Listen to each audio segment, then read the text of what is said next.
This is Tanks Vlog for March 12th, 2019, wrapping up the day in sports. Just called them the Mac Daddies. Your Iona Gales are once again going to the NCAA tournament.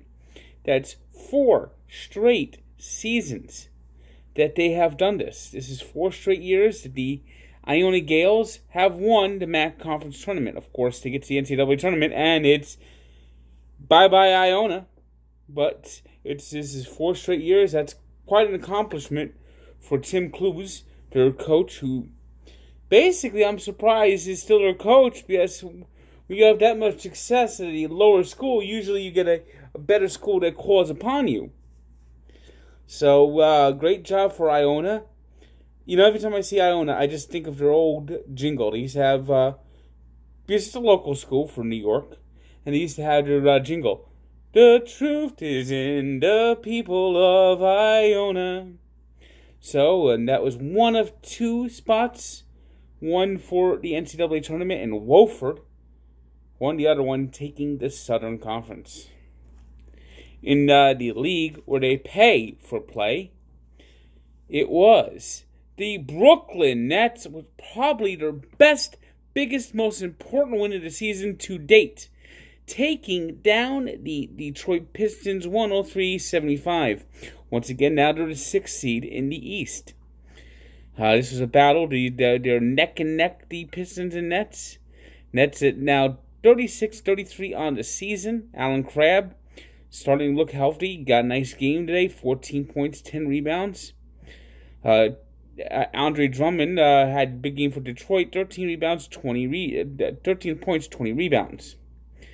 So there we go with the Nets. They're looking good. They were struggling for a while, but now they won 4 in a row. And with the season dwindling down to its last few games, they're still in playoff position. A stunning loss today was the Cleveland Cadabers beating the Toronto Raptors 126-105 in a game highlighted by a fight. Serge Ibaka was ejected from the Raptors. He'll likely get a couple of games off, as the Cadabers, now 17-50, each time they win and the Knicks don't, the Knicks get more and more secure in being the worst team in the NBA. It was the Wizards 121-115 over the Kings. That's a bad loss for Sacramento.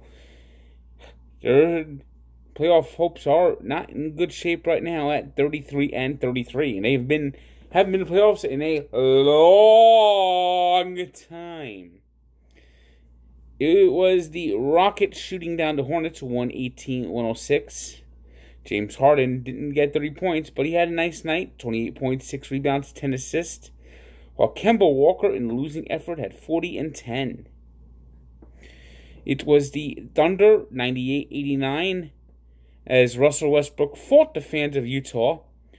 23 points, 11 rebounds, and 8 assists. Russell Westbrook, when he gets to Utah, it's like he's always fighting these fans out there. You know what it is? He just hates the Osmonds. That's apparently what it is. I mean, if you want to get a gift for Russell Westbrook, I suggest you get the Osmonds Greatest Hits, because it'll remind him of how much he loves the state of Utah. It was the Clippers 140-115 winners over the Celtics. Celtics, who were playing good on this West Coast road trip, have now stubbed their toe again. Lou Williams became the NBA's all-time leading scorer off the bench in this one, with 34 points, 4 rebounds, 5 assists. Could be another 6th Man of the Year award coming his way this year. In the Night on Ice NHL action, this season 2 is heading down to the wire.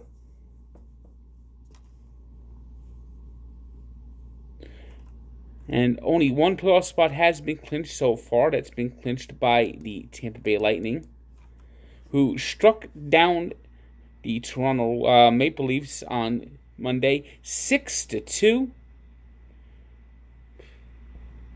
Now 110 points. Nobody has yet come close to that 110 points that they have. Just think of it this way. The second best team in the NHL right now is the Boston Bruins at 93 points. So they're nearly 20 points better than the second best team. That's how far ahead the Lightning are in the Kiss of Death President's Trophy race. So you know what happens when you win a President's Trophy? You don't win the Stanley Cup. It was the Islanders, 2-0 winners over the Blue Jackets. Boy, Columbus has not played well these days of late. But right now, the Blue Jackets are still in position for a playoff spot with 79 points as they battle for a wild card spot with Pittsburgh, Montreal. Philadelphia is kind of in the picture right now. They've been playing well in the second half. And of course, the Hurricanes are now the third seed today after a nice win over the Colorado Avalanche 3-0. It was the Flyers, as mentioned before. They've got themselves in playoff position. They're in playoff contention, beating the hapless Ottawa Senators 3-2. The Sharks, they're playing well as of late. 92 points. Now in first place in the Pacific Division after blanking the Wild 3-0.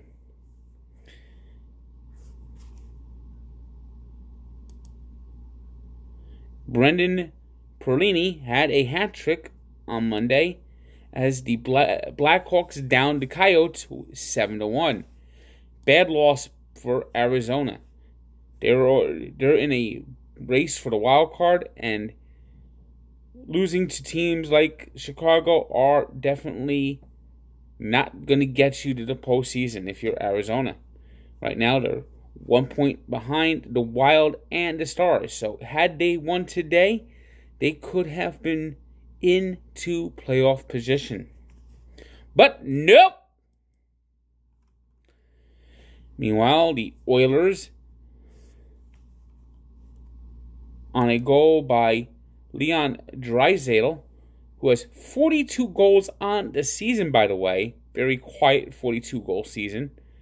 Among one of the top scorers in the NHL, playing in Edmonton for a team that just is. How is Edmonton as bad as they are? Beating the Rangers today 3-2. How is this team not in playoff contention? How is this team not in playoff? How are the Edmonton Oilers not in playoff contention?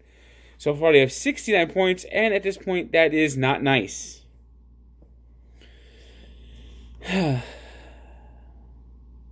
And basically, there's only about a little over 12 games left for most teams, and there's just not enough time for Edmonton to make up as much ground as they need to make up to have any hope for making the playoffs. Just absolutely stunning.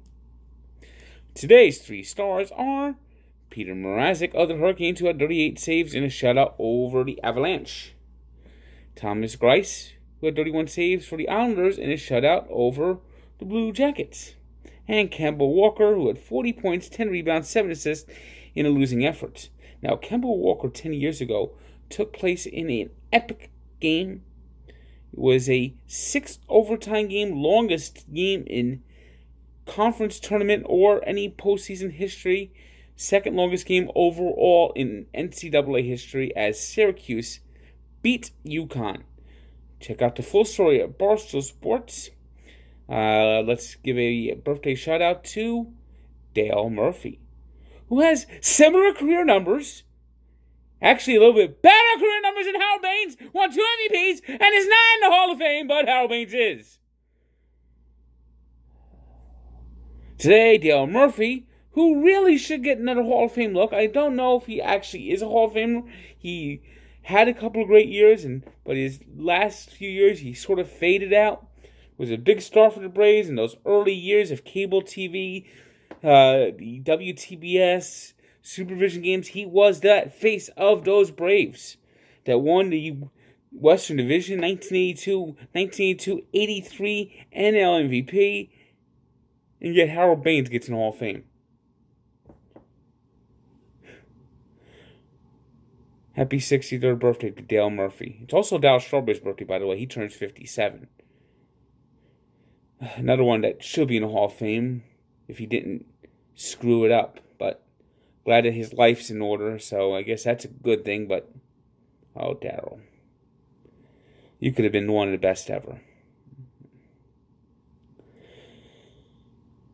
So check out the full story of the 6 overtime epic at the Madison Square Garden on Barstool Sports and Sports Encyclopedia, where sports history lives. Good day.